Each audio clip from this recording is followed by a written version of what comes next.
বিএনপির বিরুদ্ধে ফুঁসে উঠেছে এবং এইটা একটা অনিবার্য সংঘাতের দিকে অগ্রসর হইতেছে। আমি গত পরশু একটা ভিডিওতে দেখাইছিলাম যে টিনের সালে কাউয়া তারিক জিয়া বলে মিছিল, দেখেন আরেকবার।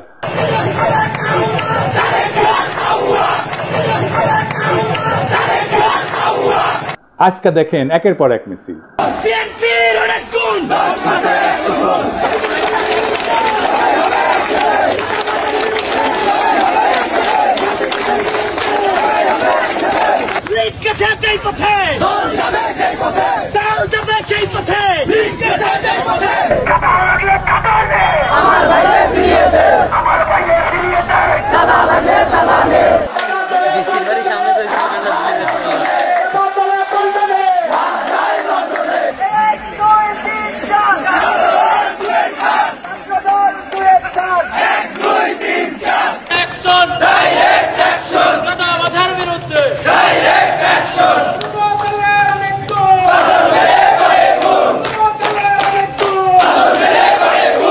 তারেক রহমান বলছেন অন্যায়কারী যেই হোক আমরা প্রশ্রয় দেব না। বরাবর আমরা বলেছি অন্যায়কারী আইনের দৃষ্টিতে তার বিচার হবে, দলের সাথে তার কি সম্পর্ক কিচ্ছু যায় আসে না, তাকে দল কোন রকম প্রশ্রয় দিবে না কেউ যদি কোনো অন্যায় করে থাকে। খুব ভালো কথা, কিন্তু গ্রেপ্তার করলে থানা ঘেরাও করে আসামি সিনাই নিয়ে যায় কেন বিএনপি? এটার উত্তর তো তারেক রহমানকে দিতে হবে। একটা দুইটা না, শয়ে শয়ে এডিটর সাহেব বিএনপি থানা ঘেরাও কিওয়ার্ড দিয়ে সার্চ দেন তো, দেখেন কত জায়গায় থানা ঘেরাও করে বিএনপি আসামি ছাড়াই নিয়ে যাইতেছে। শুধু কি তাই, বিএনপি নেতারা প্রকাশ্যে বলিছে কাউকে গ্রেপ্তার করতে আমাদের অনুমতি নিতে হবে, নইলে থানা ঘেরাও। এদেরকে পুলিশে অ্যারেস্ট করতে হলে আমাদের কাছে অনুমতি নিয়ে করতে হবে। এর বাইরে যদি একটা মানুষকে গ্রেফতার করা হয় আমরা থানা ঘেরাও করব সবাই মিলে। আপনারা মব কইরা ফেনা তুলতেছেন, কিন্তু আসল মব তো আপনার দলের লোকেরা তৈরি করতেছে। শোনেন কি অবস্থা। প্রতিদিন আমাদের 30,000 টাকার মতো সে নিতেছে। আমি জেনেছি যেটা যে মালিক সমিতির কাছে তারা 5 কোটি টাকা চাঁদা চেয়েছে। এক যুবদল নেতা যাত্রাবাড়ির নাম ফাহিম, আতর্কিতভাবে কয়েকজন লোক আসলো, আয়সা গাড়ি আতুর দিয়া দামদুম পিড়াইয়া চলে গেল। বাইরে থেকে একটা ইটা মারে, গ্লাস ভাঙ্গে আমাদের শরীরে, বাল বাচ্চাদের শরীরে পড়লে অনেক উইন্ডো জায়গা, এই জন্য আমরা আতঙ্কে যাইতেছি।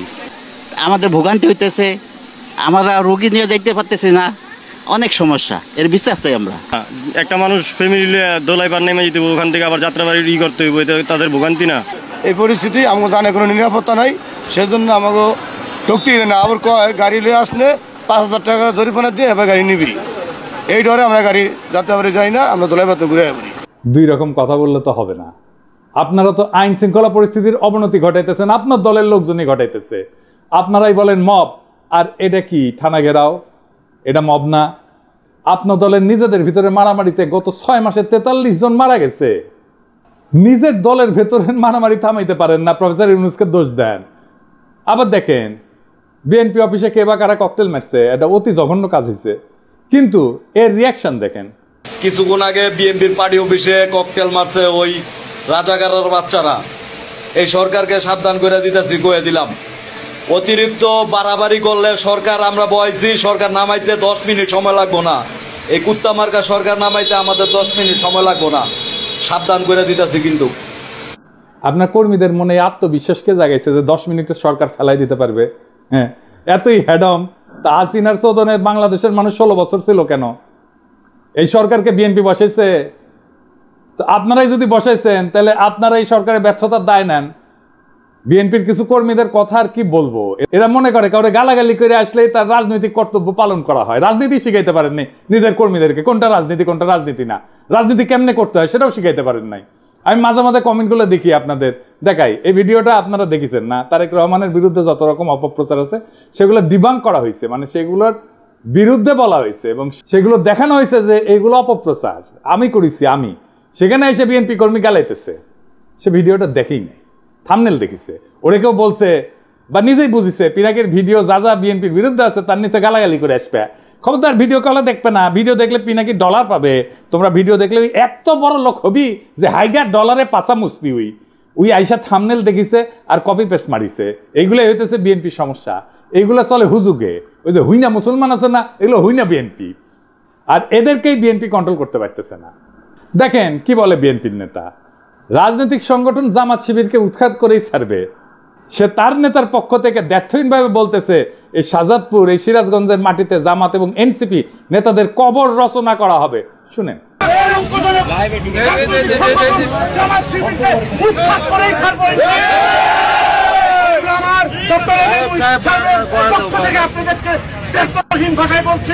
এই শাহজাদপুর, এই সিরাজগঞ্জ, বাংলার মাটিতে জামাত এবং এনসিপি নেতাদেরকে কবর রচনা করা হবে। এর নাম হইতেছে আমির হোসেন সবুজ, সাংগঠনিক সম্পাদক শাহজাদপুর উপজেলা বিএনপি। আবার দেখেন তারেক জিয়াকে নিয়ে সন্তান বন্ধ কথা বলছে, তাই ছাত্রদল নেতা সদল বলতে যায় বৃদ্ধ পিতাকে শাসাইতেছে। সকাল 10টা পর্যন্ত সময় বেঁধে দিচ্ছে, এর মধ্যে ক্ষমা না চাইলে যে জায়গায় পাই আমরা বিচার করব বলে হুমকি দিচ্ছে। শুনেন, বাড়িতে থাকে না, আপনার মাস্টার মানুষ, আপনারা সম্পূর্ণ শ্রদ্ধা দিয়ে কইতেছি। হ্যাঁ, এই যে আপনার মাস্টার, আপনি মাস্টার, আপনার ছেলে তারেক রহমানের গালিগালাজ করে, তারেক রহমানের এই ছেলে, এটা কাকা আমি আপনারা বলবো। আচ্ছা কাকা, আপনি 80 সালে বিএনপি করেন, আমার বাবা আওয়ামী লীগ করতো, সমস্যা নাই, কিন্তু তারেক রহমানের নামে যে এই ধরনের কথাবার্তা গুলো লেয়, তখন আমরা তো মনে করেন যে আল্লাহ নবীর পরে তারেক রহমানের মানি, বাপদাদার চেয়ে বেশি মানি। এমন বিষয়টা হচ্ছে গিয়া উনি তো কোনো অপরাধ করে নাই, ওনারা এই যে গালিগালাজ করেছে বললো। আমি একটা কথা শুনেন, আপনার ছেলেরে সন্ধ্যা কইবেন যে সুলতানের রায় ছিল কালকে সকাল 10টার মধ্যে তার টাইম, কালকে 10টার মধ্যে যাতে ফেসবুকে যেটা লেখছে এটাতে কয় যে ভুল করছে, ভুল স্বীকার করে কাকা। যদি ভুল স্বীকার না করে এর বিচার কিন্তু আমরা মনে করেন যেই জায়গায় পাই আমরা বিচার করে দিব কাকা, যদি আমরা ব্যর্থ হন কাকা। আর বৃদ্ধ পিতা হাত জোর করে ভয়ে কাঁদতে শুরু করছে, বারবার বলতেছে সন্তান ক্ষমা চাইবে।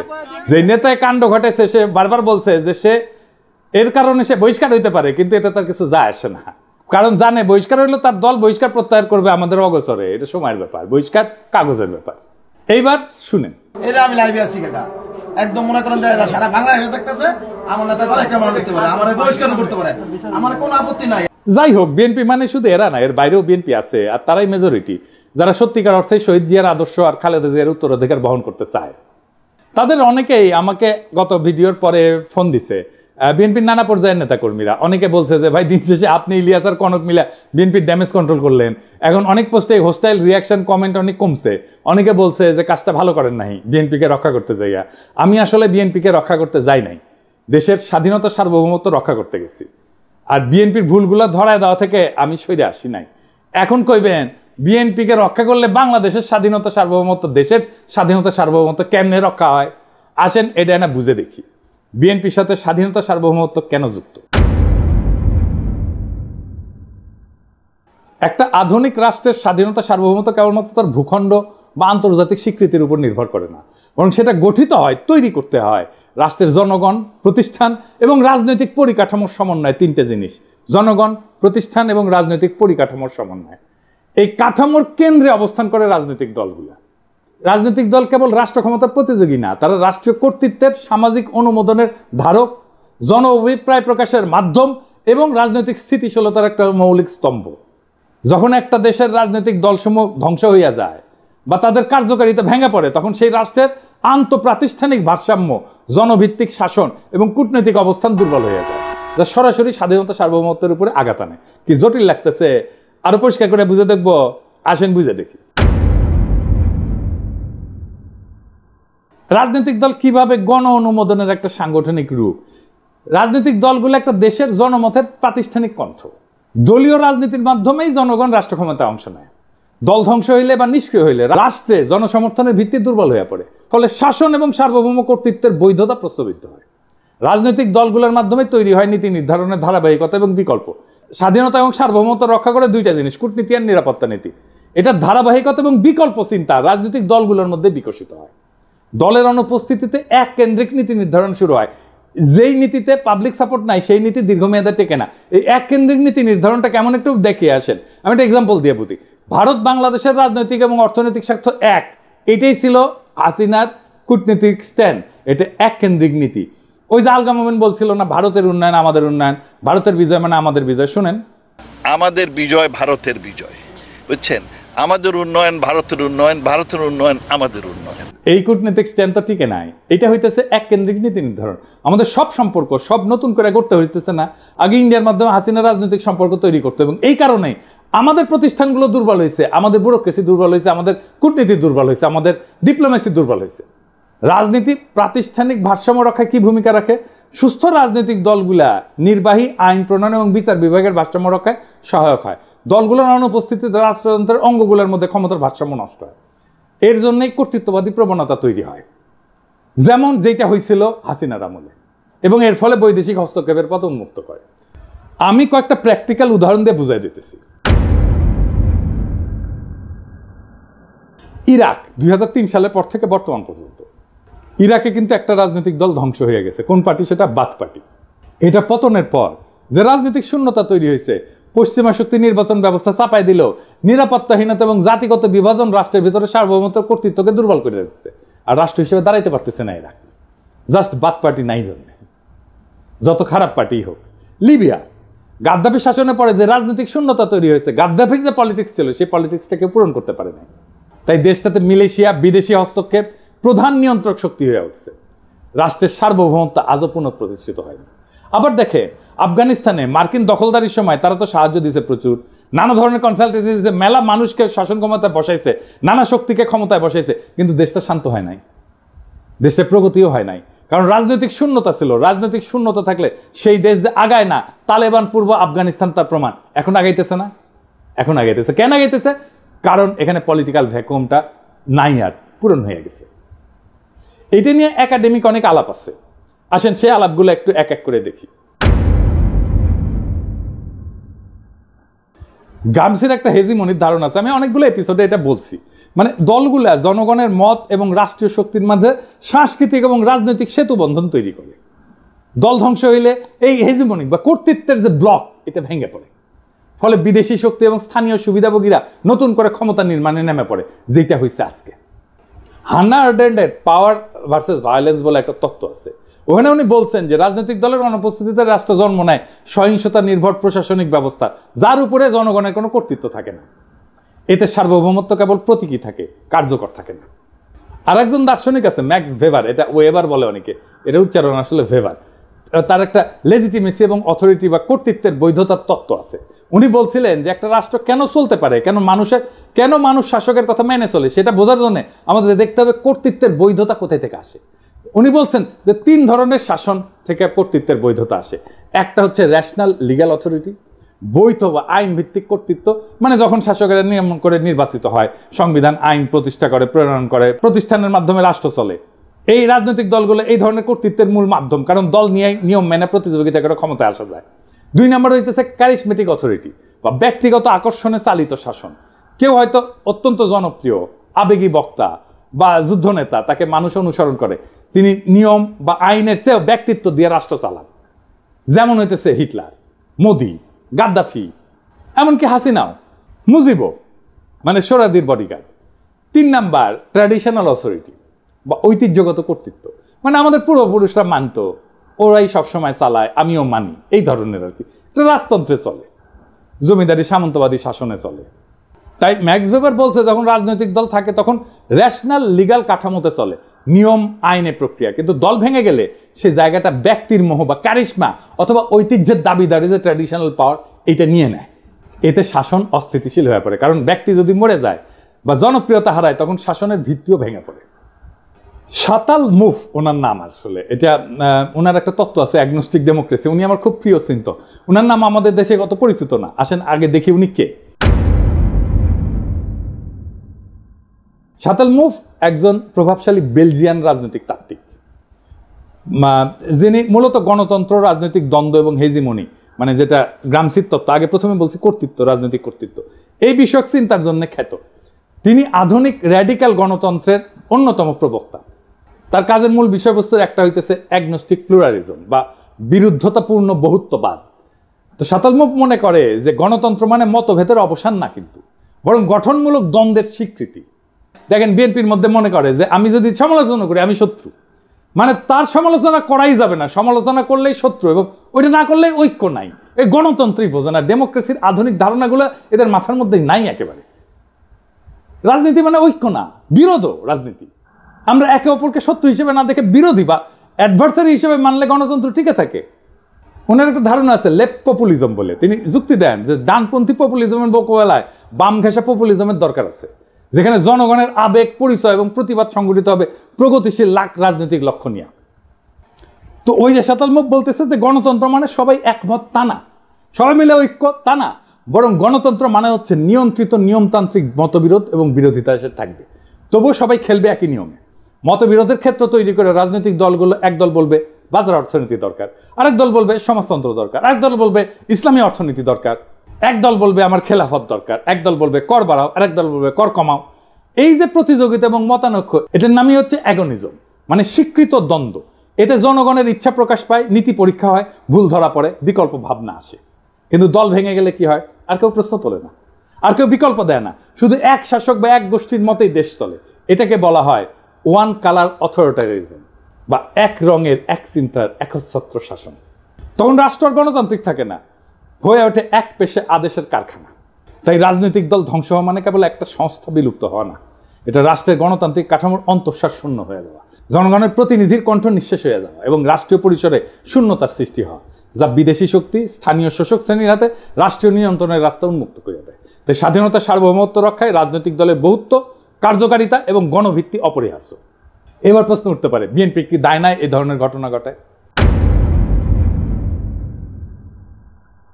অবশ্যই আছে। বিএনপি বলতেছে তার দলের এই বেপরোয়া লোকদের ঠেকানোর জন্য রাষ্ট্র ক্ষমতায় যাওয়া দরকার। অদ্ভুত কথা, এই তত্ত্ব দিতেছে বিএনপির লোকেরা।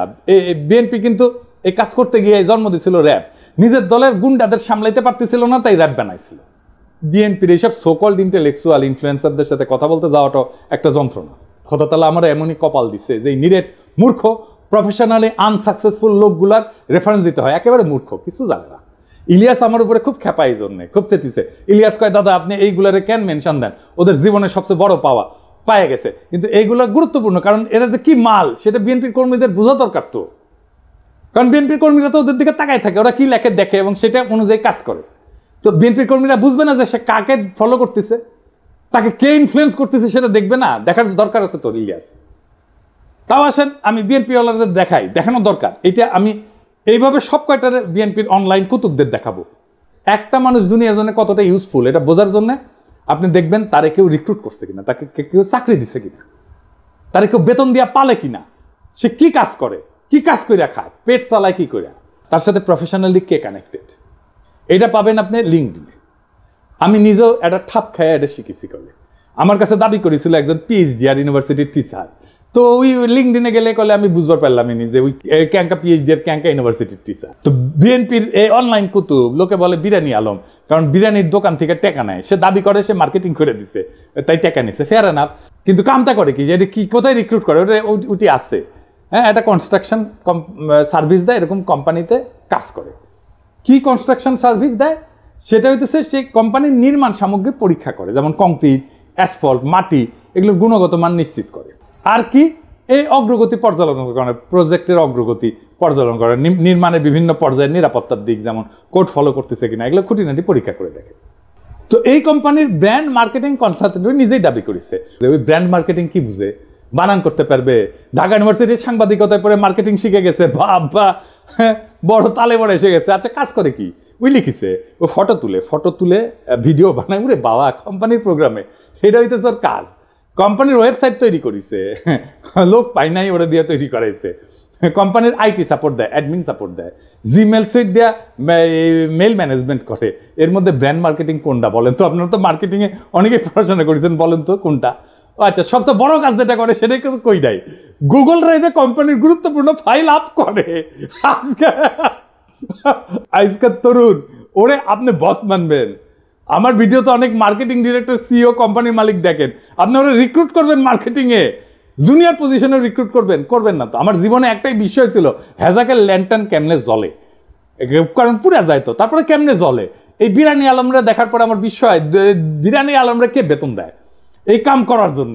এই লোক বিএনপির অনলাইন কুতুব, অনলাইন ইনফ্লুয়েন্সার। এর বিএনপি কর্মীরা দেখে, তারপর যা বলে উগড়ায় দেয় নানা জায়গায়। তো এই বিএনপি গাড্ডায় পড়বে না তো পাশে বাড়ির মোকলেস পড়বে।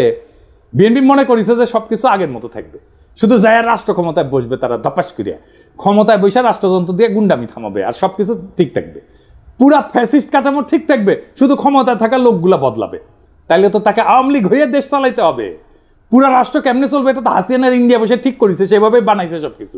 সেটা ঠিক রেখা বিএনপি তার মতো দেশ চালাইতে পারবে না? পারবে না। বিএনপিকে এই রাষ্ট্রকে র্যাডিক্যালি বদলানোর চিন্তা করতে হবে। এই বিএনপির 31 দফা অতি দুর্বল রাজনৈতিক কর্মসূচি।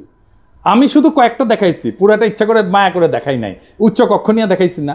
এত দুর্বল, আপনাদের চিন্তাই ঠিক নাই। আপনাদের রাষ্ট্র নিয়ে সিরিয়াস কোনো চিন্তা নাই। আপনারা ক্রিটিসিজম ইন্টেলেকচুয়ালি ডিফেন্ড করতে পারেন না। গালাগালিতে নামায় দেন কর্মীদেরকে। আমি বলতেছি পারবেন না এইভাবে পারলে হাসিনাই ক্ষমতায় থাকতো। হাসিনার একটা বিশাল ইন্টেলেকচুয়াল বাহিনী ছিল, ইন্ডিয়ান ইন্টেলিজেন্সিয়ার ফুল সাপোর্ট ছিল। আপনার কিছু নাই, বাস্তবিকই কিছু নাই। দেখাই দিলাম হাতে নাতে। আপনাদের রাষ্ট্রচিন্তকদের আমার সাথে ডিবেটে বসাই দিয়েন, 5 মিনিটে রণে ভঙ্গে দিবে, টিকতেই পারবে না কোনো আলোচনায়। এটা অহংকার না, এটা রিয়েলিটি। মাইনা নেন এই রিয়েলিটি। শেখ মুজিব কইছিল না শরদ্দীর বদিগার, রিয়েলিটি মেনে নাও ভুট্টোরে। আপনাদের রিয়েলিটি মেনে নিতে হবে। তাহলে বিএনপির কি করা দরকার? আমি বিএনপি করলে আমার বিপুল কর্মী বাহিনীর কর্মসংস্থানের জন্য কাজ করতাম। আমি প্রফেসর ইউনূসের সাথে বসে বলতাম, স্যার আমার 1 কোটি কর্মী আছে, এদের কাজ দিতে হবে, বুদ্ধি দেন, সাহায্য করেন। এদের লিস্ট করতাম, অর্গানাইজ করতাম, ট্রেন করতাম, ফান্ড জোগাড় করে দিতাম।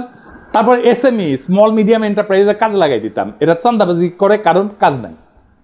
কাজে ঢুকাই দিতেন, সবকিছু বন্ধ হয়ে যেত, দেশেরও উপকার হইতো। আমি মনে করি এমনকি তারেক রহমানের একটা ফুল টাইম জব থাকা উচিত, উপার্জনের উপায় থাকা উচিত। ব্যবসা না চাকরি। চাকরির অভিজ্ঞতা ছাড়া আপনি পৃথিবীতে আপনার ইউজফুলনেস প্রতিষ্ঠা করতে পারবেন না। উনি যখন রাষ্ট্র ক্ষমতায় যাবেন তখন সেটা বাদ দিবেন।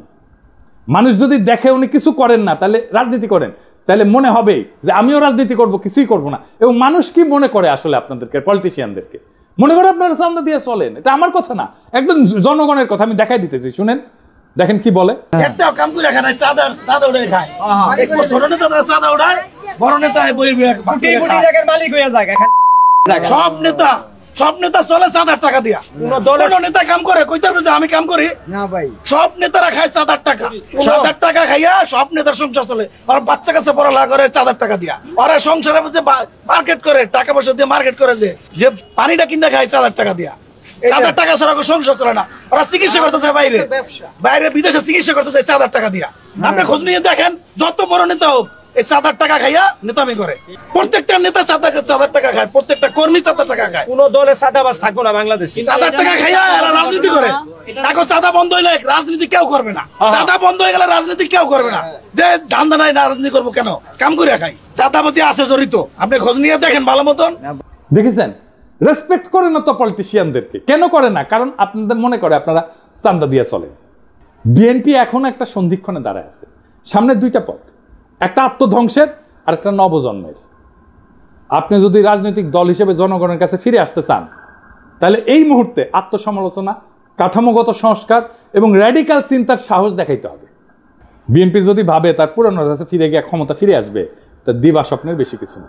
এদেশের জনগণ নতুন কিছু চায়, নতুন রাজনৈতিক কল্পনা, নতুন নৈতিক নেতৃত্ব, নতুন র্যাডিক্যাল চিন্তা। যারাই নতুন চিন্তাকে ধারণ করবে তারাই ভবিষ্যতের নেতৃত্ব দেবে। একজন প্রকৃত রাজনৈতিক নেতা শুধু বক্তৃতা দেন না, কর্মীদের কাজ দেন। শুধু ভীষণ দেন না, সেই ভীষণ বাস্তবায়নের গাইডলাইনও দেন। যদি আপনার দলের কর্মীরা আজকে হুজুগে চান্দাবাজে পরিণত হয়ে থাকে, তাহলে তার দায় নেতৃত্বকেই নিতে হবে। তারেক রহমানের উচিত এখনই জব হোল্ডারদের মতো আচরণ শুরু করা। তাকে একজন ওয়ার্কিং স্টেটসম্যান হতে হবে, শুধু প্রবাসী ভবিষ্যৎ প্রধানমন্ত্রী না।